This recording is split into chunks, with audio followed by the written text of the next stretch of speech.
네, 말씀 나누겠습니다. 하나님의 백성들이 모세가 십계명을 받기 위해서 하나님께 올라간 그 사이에 영적으로 부패해서 송아지 우상을 만들고 말았습니다. 하나님이 백성들을 위한 길을 예비하시는 그 순간 속에서도, 하나님께서 계명을 예비하시고 살 길을 예비하시는 그 순간 속에서도 백성은 부패하고 말았습니다. 하나님께서 모세에게 그런 백성들을 일컬으실 때에 나의 백성이라고 안 하시고 네가 애굽에서 인도하여 낸 네 백성이 부패하였도다, 이렇게 말씀하시는 뉘앙스를 보면 하나님의 마음이 굉장히 상심하셨다라는 것을 엿볼 수 있게 됩니다. 하나님이 전인격이시고 하나님이 얼마나 우리를 이렇게 대할 때 인격적으로 대하시는지, 그냥 지나칠 수 있는 이 부분에서도 하나님의 그런 어투나 이런 것을 통해서 얼마나 그의 백성들에게 배신감을 느끼시고 상실감을 느끼셨는지를 엿볼 수 있게 되는 것이죠. 불신이라는 것은 죄를 키우는 것입니다. 이들이 죄에 빠진 그 근본 원인이 무엇이었습니까? 하나님이 우리를 버려두시고 이제 나타나지 않으신다라는 그런 헛된 두려움, 절망감 때문에, 염려 때문에 우상을 만들고 만 것입니다. 대체물을 만든 것이죠. 하나님이 나를 버려두신다라는 이 잘못된 생각, 나의 감각은 틀린 것입니다. 여러분, 신앙생활할 때 꼭 기억해야 되는 것은 내 감각은 틀릴 때가 훨씬 많습니다.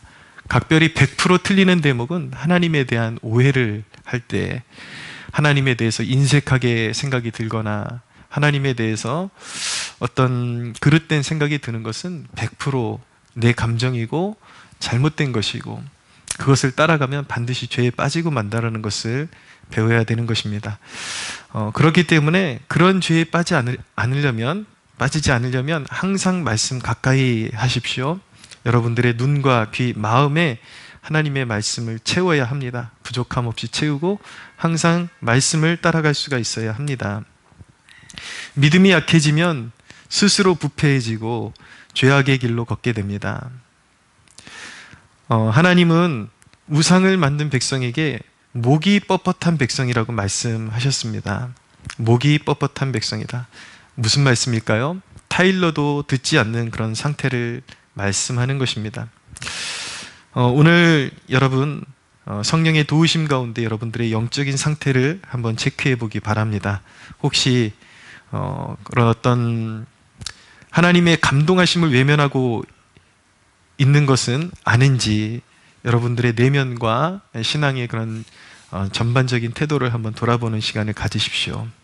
하나님의 강권하심, 하나님의 일으키심을 외면하고 있지는 않은지 점검하고 오늘 영적으로 이 예배를 통해서 다시 각성하고 깨어나는 복을 누리시기를 바랍니다. 그런 외면들, 하나님을 외면하고 하나님의 음성을 외면하는 것들, 하나님의 그런 어떤 뜻을 외면하는 것들이 결국은 쌓이고 쌓여서 더 큰 시련을 불러오는 것입니다.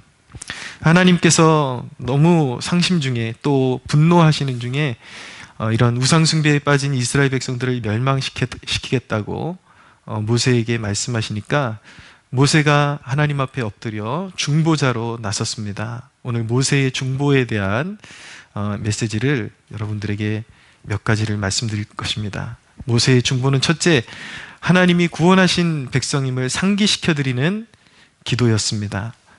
그 백성들이, 범죄한 백성들이 하나님이 구원하신 백성임을 하나님께 상기시켜드리는 중보기도였습니다. 중보의 사명은 참 귀한 것입니다. 그 당사자가 할 수 없거나 하기 힘든 짐을 져주는 사명이라고 말씀드릴 수가 있어요.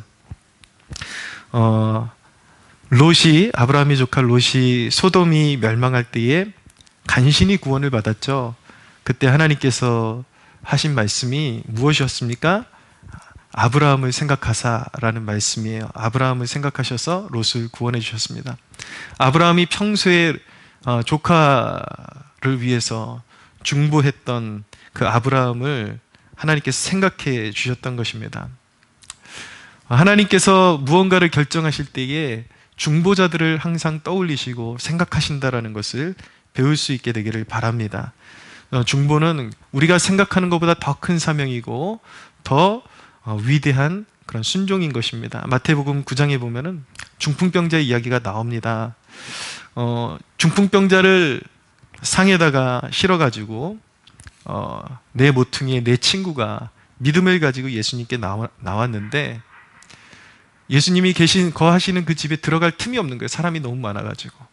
그래가지고 지붕 위로 올라가서 이제 석가래를 뜯어내고 그 위로 줄을 매달아가지고 예수님 앞으로 이 중풍병자를 내려드렸을 때에 성경이 무엇이라고 말씀하고 있냐면 예수님께서 이 내 친구의 믿음을 보시고 그들의 믿음을 보시고 죄 용서하시는 은혜를 베푸셨다라고 그렇게 성경이 기록하고 있습니다. 물론 구원은 대리로 받을 수 있는 것은 아닙니다. 분명히 당사자의 믿음이 가장 중요합니다. 그러나 이 중풍병자 사건에서 우리에게 가르쳐 주시는 중요한 대목, 중요한 진리는 무엇이냐면 분명히 하나님께서 누군가를 구원하시고 역사하실 때에 그 중보자들의 믿음을 사용하신다라는 것입니다. 아름답게, 그리고 우리가 생각하는 것보다 더 크게 그 중보자들의 믿음을 사용하신다라는 것입니다. 모세가 위대한 리더인 이유는 그의 어떤 각별한 다른 능력에 있는 것이 아니라 영혼에 대한 근본적인 그런 사랑의 마음이 있었기 때문인 것입니다. 영혼을 포기하지 않는 그 믿음, 그리고 중보의 태도, 이것이 바로 리더다운 참된 모습으로 나타나고 있는 것이죠. 11절을 보시면 모세가 그의 하나님 여호와께 구하여 이르되 여호와여 어찌하여 그 큰 권능과 강한 손으로 애굽 땅에서 인도하여 내신 주의 백성에게 진노하시나이까. 하나님께서 구원하신 백성입니다. 하나님 노를 누그러뜨려 주십시오. 이렇게 간구하고 있는 것입니다. 모세는 하나님이 친히 구원하신 백성임을 상기시켜 드리고 있습니다. 하나님께서 이스라엘 백성들을 애굽에서 구원하신 것은 그 구원이 하나님의 우발적인 결정이 아니라 이미 하나님의 큰 뜻 가운데 이루어진 일임을 하나님 앞에 아뢰드린 것입니다.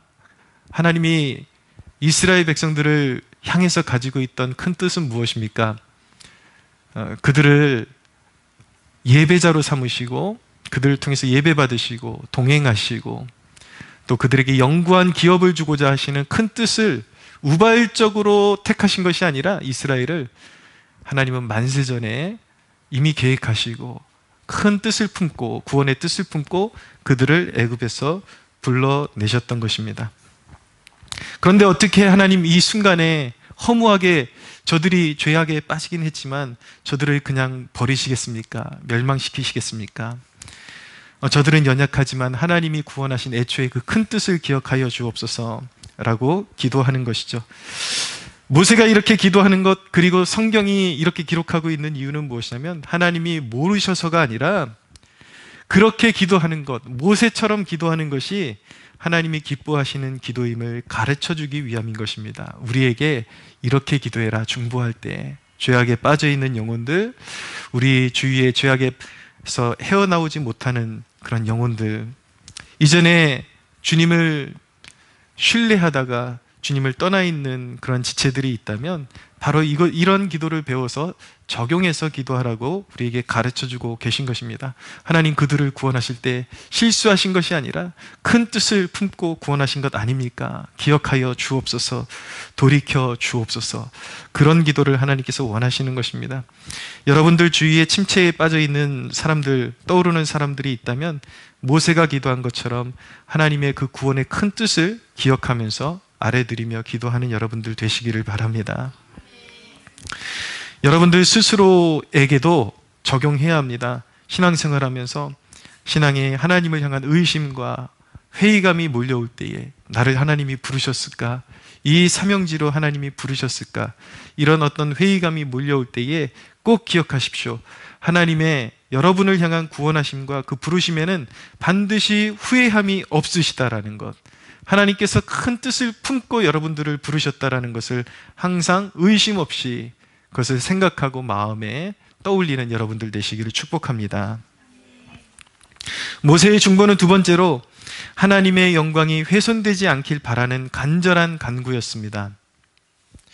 모세는 할례 없는 이방 백성들이 그 무지함 가운데서 하나님의 백성들이 멸망한다면 하나님의 백성들을 조롱하는 동시에 하나님의 의도를 곡해하고 조롱할 것을 걱정했습니다. 그래서 모세는 하나님 앞에 이렇게 간구하고 있는 것입니다. 하나님, 이 백성이 어리석게 죄를 범했지만 이 어리석은 백성으로 인해서 당신의 영광이 땅에 떨어지지 않게 하여 주소서, 그렇게 간구하고 있는 것입니다. 그것이 바로 12절인데 어찌하여 애굽 사람들이 이르기를 여호와가 자기의 백성을 산에서 죽이고 지면에서 진멸하려는 악한 의도로 인도해 내었다라고 말하게 하시려 하나이까. 주의 맹렬한 노를 그치시고 뜻을 돌이켜 주옵소서, 그렇게 고백하고 있는 것입니다. 하나님이 범죄한 이스라엘 백성들을 이제 모두 멸하겠다. 그리고 하나님께서 모세에게 좋은 제안을 하십니다. 그렇지만 모세, 너를 더 창대하게 하겠다, 그렇게 하나님께서 말씀하셨음에도 불구하고 모세는 하나님, 그렇게 하십시오. 내가 안전할 수 있다면, 그리고 나의 후손이 잘 될 수만 있다면 만족하겠습니다 라고 그렇게 반응한 것이 아니라 하나님께서 창대하게 해주시겠다라고 말씀함에도 불구하고 모세는 멈추지 않고 민족 구원과 그리고 교회 회복에 애타는 마음을 버릴 수가 없었습니다. 이것이 바로 중보자의 마음이고 하나님이 기뻐하시는 하나님의 자녀들의 마음인 것입니다. 우리 시대에 그 어느 때보다도 중보의 마인드가 참 많이 필요한 때입니다. 한국교회가 불결한 것 회개해야 합니다. 그리고 우리가 교회로서 중대한 죄악들을 깨닫게 하는 역할도 감당해야 합니다. 그러나 우리 스스로를 돌아보지 않고 무분별하게 다른 교회와 그리고 하나님의 백성들을 정죄하는 것은 자칫 도를 넘어서면 참소가 될 수도 있습니다. 한국교회를 깨끗하게 하기 위해서 한국교회를 세우고 싶은 마음으로 비난하기 시작했던 것이 잘못하면 그것이 교회를 세우는 것이 아니라 오히려 마귀 편에서 마귀를 더 즐겁게 하는 그런 우를 범할 수도 있다라는 것입니다. 죄에 빠진 누군가를 구원하기 위해서 지적하고 판단만 하고 정죄만 하는 것으로는 결코 그 누구도 구원으로 인도할 수가 없습니다. 긍휼히 여기는 중보자의 마음이 필요합니다. 이 이야기는 죄에 대한 애매한 태도를 가지자는 것이 아닙니다. 죄에 대한 것, 그리고 교회가 반드시 회개해야 될 것들은 외치고 또 그런 것들에 대해서 분명히 인지하고 있어야 되지만 우리가 구원하고자 하는, 구원으로 이끌고자 하는 대상에 대한 궁극적인 애착이 없이는 그들을 결코 하나님 품으로 인도할 수 없다라는 것입니다. 우리 시대를 보면 많이 걱정이 되고 우려가 되는 그러한 모습이 무엇입니까? 많은 사람들이 스스로를 기성교회에서 자신을 구별해서 참소하는 그런 모습을 보이고 있습니다. 이 시대 가운데 참소자는 많아도 물론 교회의 연약함이 많죠. 많이 희석되고 부패한 것들이 많지만 그것을 보면서 손가락질하고 참소하는 백성들은 너무나도 많지만 중보자는 적은 것이 현실입니다. 사랑하는 여러분, 오늘 말씀을 통해서 우리 교회에 주시는 도전은 무엇이냐면 우리가 정말 한국교회의 그런 어떤 연약한 모습을 보면서 아파하는 마음이 있다면 치유하는 기도자가 되기를 원하십니다. 할렐루야. 자기 자리를 지키며 교회를 위해서 중보하는 중보자들의 헌신이 너무 귀합니다. 많은 사람들이 교회에 조금 문제가 생기고 실망하면 그냥 교회를 떠나버리죠. 그러나 자신의 교회에 있는 연약함, 여러분 사실 떠나는 것은 얼마나 쉽습니까? 자리를 박차고 일어나는 것은 얼마나 쉽습니까? 그러나 사람들이 내가 떠남으로 인해서 남겨지는 교회 부서나 아이들, 어떤 한 영혼, 이런 것들에 대해서는 매우 둔감합니다. 정말 소중한 것이 뭔지를 모르고 가장 어려운 그런 상황 속에서 내게 맡겨주신 영혼들이 얼마나 귀한 것인지를 모르고, 내게 맡겨주신 섬김의 자리가 얼마나 소중한 것인지를 모르고, 그냥 조금 교회의 연약함이 보이면 그냥 자리를 떠나버리는 그런 결정을 하는 경우들이 참 많지만, 여러분, 교회에 비록 내가 속한 교회의 연약함이 보이고 여러 가지 어려움이 있지만 그 자리를 애통하는 마음으로 함께 지키면서 그 아픔을 하나님께 알아드리면서 중보자로서의 그런 직분을 자처하고 하나님 앞에 눈물로써 기도를 올려드리는 그 기도자들, 중보자들의 역할이 너무나도 귀한 것입니다. 하나님께서 그런 백성들을 너무나도 귀히 여기시고 그들의 눈물을 통해서 하나님의 뜻을 이루어 가십니다. 모세의 기도가 한국교회를 바라보는 우리의 기도가 되어야 할 줄로 믿습니다. 어리석은 우리로 인하여 당신의 영광이 가려지지 않게 하소서. 여러분, 오히려 정말 어둠이 짙을수록 교회를 참소하는 사람들의 편에 같이 서서 계속해서 교회를 참소하고 정죄할 것이 아니라 모세와 같은 마음을 가져야 합니다. 어리석은 우리이지만 하나님, 이 백성을 그대로 멸하시면 하나님의 영광이 가려질 것입니다. 우리는 자격 없지만 하나님 당신의 영광을 위하여 살려주옵소서. 의의 길로 인도하여 주옵소서. 할렐루야. 우리의 어리석음대로 두지 마시고 합력하여 선을 이루시는 능력으로 이끄소서. 당신의 영광이 쇠하지 않게 하옵소서. 이것이 바로 우리의 소원함이 되어야 하는 것입니다. 세 번째로 모세의 중보는 믿음의 조상들에게 하신 약속을 붙잡는 기도였습니다. 13절을 보세요. 함께 같이 읽어볼까요? 시작. 주의 종 아브라함과 이삭과 이스라엘을 기억하소서. 주께서 그들을 위하여 주를 가리켜 맹세하여 이르시기를 내가 너희의 자손을 하늘의 별처럼 많게 하고 내가 허락한 이 온 땅을 너희 자손에게 주어 영원한 기업이 되게 하리라 하셨나이다. 하나님의 약속을 상기시켜 드리고 있죠. 중보하면서 그 범죄한 백성들을 살려주셔야 될 이유가 무엇인가? 하나님이 믿음의 조상들에게 약속하신 것들을 기억해 주옵소서. 저들이 멸망하면 그 약속도 다 하나님 파기되는 것 아닙니까? 하나님이 아브라함을 애초에 선택하신 이유는 그의 자손들을 복주시기 위함이었습니다. 모세의 중보는 믿음의 중보들에게, 조상들에게, 믿음의 조상들에게 허락하신 약속을 붙드는 기도였습니다. 어떻게 보면 모세의 이런 기도는 좀 인간적으로 표현하면 하나님의 약점을 공략하는 기도라고 말할 수가 있을 것 같아요. 그분의 약점이 무엇입니까? 그분은 시건치 않으신다라는 것, 하신 말씀을 반드시 지키셔야만 한다라는 것, 그분의 완전하심과 그 신실하심, 거짓말을 하지 못하시는 분이기 때문에 하나님 당신은 거짓말을 하지 못하시는 분이시기 때문에 우리 조상들에게 하신 약속이 있지 않습니까? 지켜주십시오. 우리는 망해도 마땅하나 하나님, 우리 믿음의 선조들에게 주신 약속의 말씀이 있지 않습니까? 하나님의 그 신실한 성품을 믿사오니 그것을 이루어 주옵소서. 할렐루야.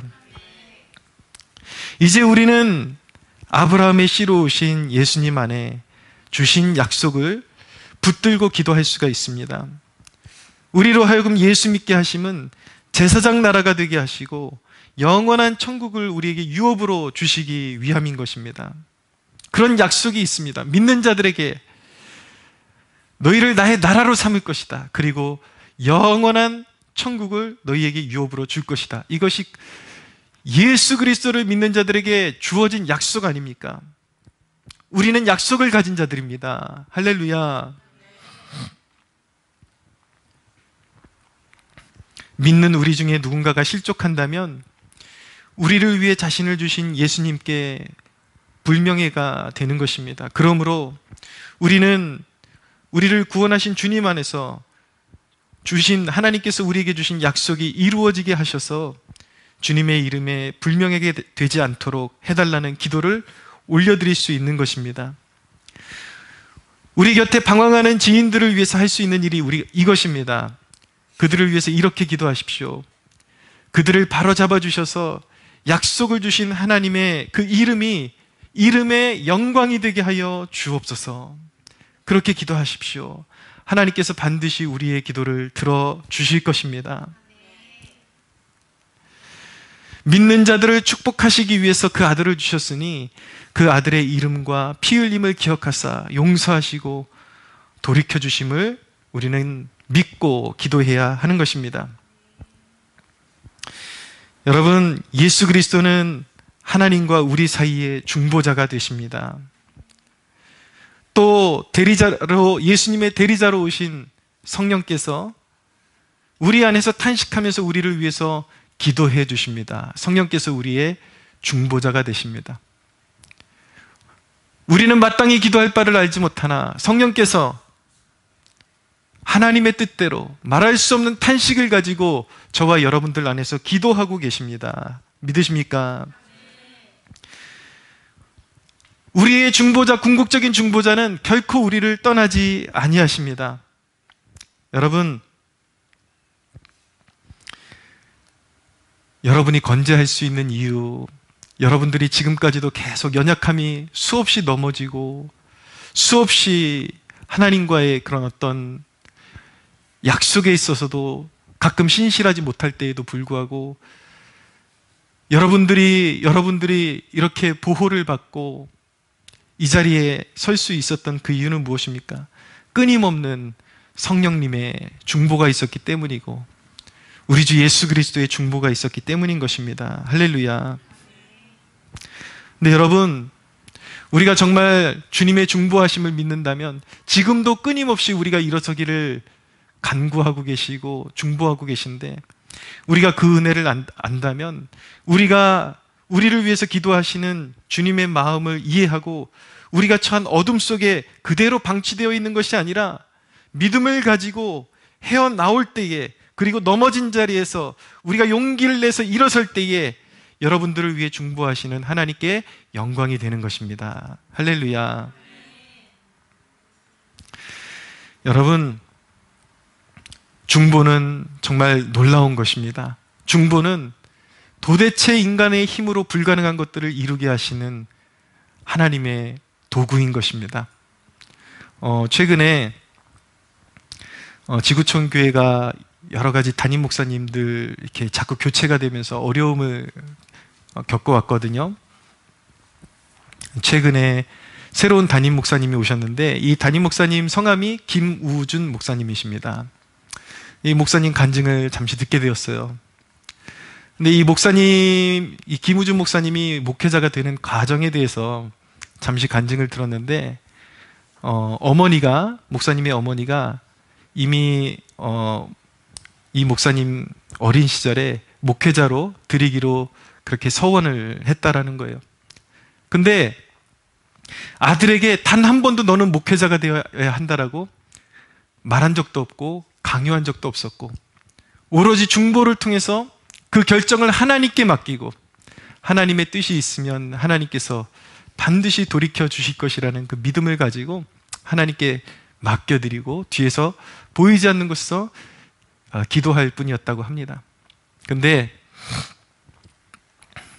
이 목사님이 그런 믿는 가정에서 태어나서 어렸을 때는 그냥 자신이 예수 믿는 줄 알고 또 하나님 당연히 그냥 믿는 건 줄 알고 살아가다가 대학교 때쯤 가니까 신앙에 대한 회의가 들어오기 시작하면서 이제 진화론도 배우고 이런 여러 가지 이제 세상적인 이론을 습득하기 시작하면서 하나님의 존재에 대한 그런 어떤 의구심이 들기 시작했다라는 거예요. 내가 가진 신앙이 진짜 신앙인가? 그리고 진화론이 진짜 아닌가?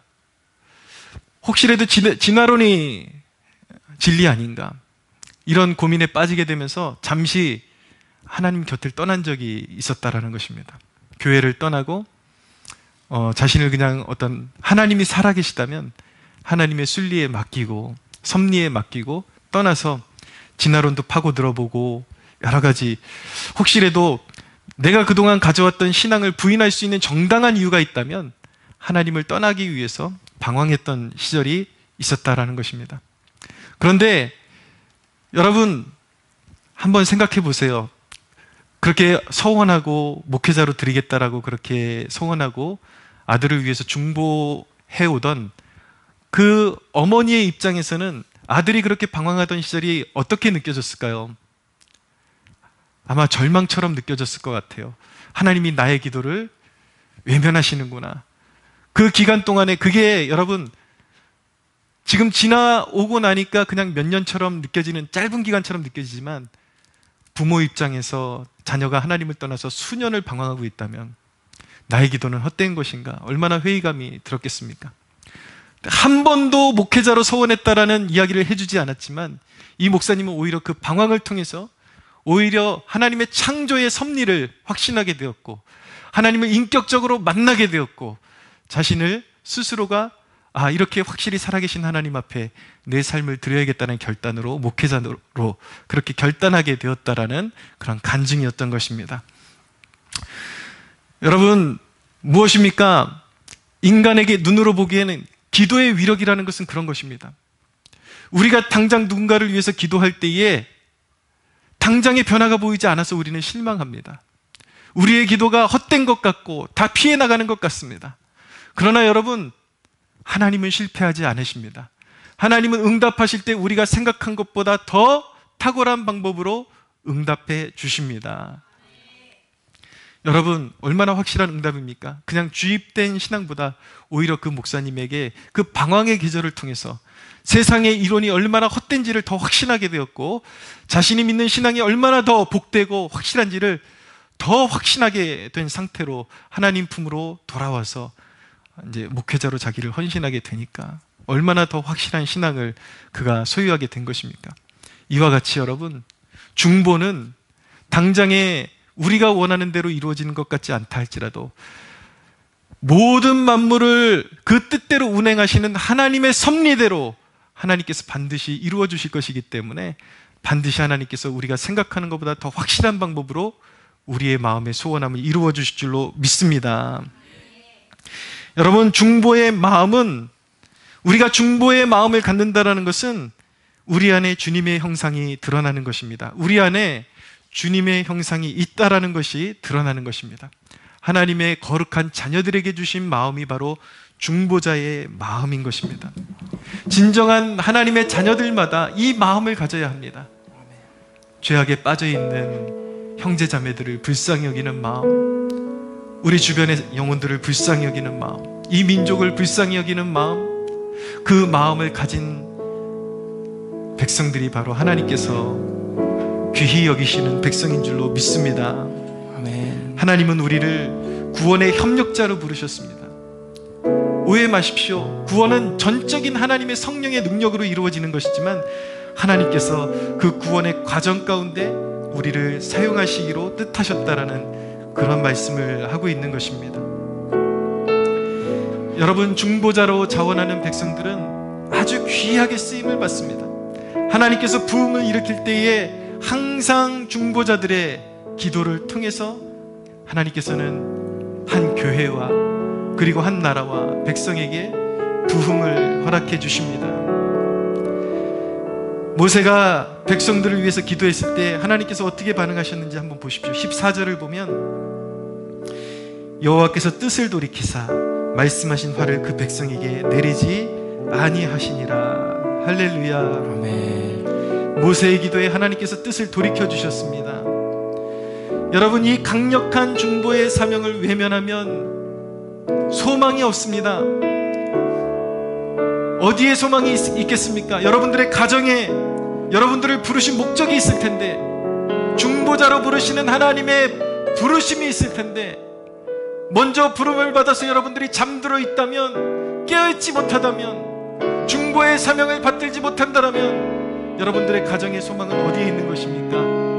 방황하고 있는 여러분들의 가족, 교회, 백성, 이들의 소망을 어디서 찾을 수 있겠습니까? 여러분, 어둠 가운데 처해 있는 모든 영혼들의 소망은 하나님께서 부르신 중보자들의 그 중보의 기도에 있음을 믿으시기를 바랍니다. 우리의 중보가 우리의 가정에 멈췄던 은혜의 강물이 흐르게 할 것입니다.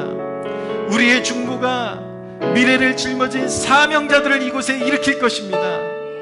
우리의 중보가 우리 곁에서 방황하는 자녀들을 하나님께로 돌이키는 그 역할을 감당하게 될 것입니다. 아멘. 우리의 기도가 버려졌던 영혼들이 일꾼이 되게 만들어줄 것입니다. 할렐루야. 아멘. 사랑하는 여러분, 중보자로 결단합시다. 하나님, 기도를 쉬는 죄를 범치 않겠습니다. 아멘. 아무리 우리에게 말씀하셔도 뻣뻣한 목으로 나갔던 그 죄악을 회개하기 원하고, 하나님 앞에 고집부리고 하나님 앞에 완악했던 나의 그런 뻣뻣한 그런 자세를, 태도를 하나님 앞에 내려놓습니다. 하나님, 오늘 순간 다시 사명을 붙들고 중보의 잔을 우리가 붙들고 하나님의 말씀에 순종하기로 결단합니다. 우리에게 기름 부어주시고 우리가 기도의 잔을 채울 수 있도록 성령의 능력을 부어주시옵소서. 우리 함께 주여 부르짖고, 하나님 우리를 사용하여 주소서, 나를 사용하여 주소서. 하나님, 중보의 사명을 결단하오니 우리의 기도를 들어 사용하여 주시옵소서. 우리 함께 주여 부르짖고 기도하겠습니다. 주여. 살아계신 아버지 하나님, 주님, 기도 소홀히 하지 않게 하여 주시옵소서. 주님, 우리 연약한 지체들을 위해서 늘 중보